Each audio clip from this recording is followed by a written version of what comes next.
Let me talk about that intersection and how digitizing and putting information in the cloud has transformed our learning and development organizations. Virtual learning is becoming huge for us in our organization. In the old days, you would have to take people off the floor, put them in a classroom, show them pictures that might be 3 months old. Well, our business operates in a much faster pace than that.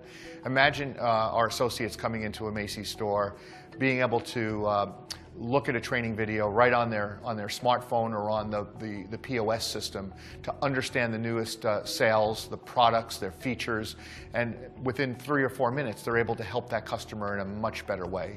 It's remarkable to me as I travel around how much pressure is on organizations today to evolve and upgrade their applications to a more modern approach. People always say to me, why don't the apps work like LinkedIn or Facebook or Yelp or Travelocity? Why can't I access mobilely? Why isn't there an embedded social community? And when we onboard these young workers or millennials, often we put them into systems that are decades old and take literally weeks.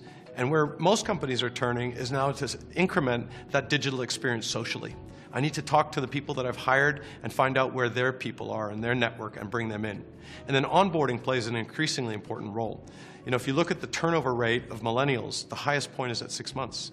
Why? Because they don't feel engaged, they haven't socially connected with the organization. So we're seeing a massive shift to either increment an existing infrastructure for human capital management with workforce planning, recruiting, and onboarding, or go end-to-end for recruit to retire.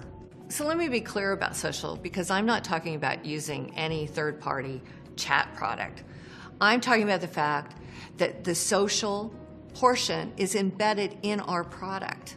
Social touches all pieces of the product, not just the onboarding. So from the recruiting process, so front end, all the way through as you do your orientation, to top talent, giving collaboration within the organization, as well as rewarding people and giving shout outs on great work done within that whole social product that's embedded in product from beginning to end.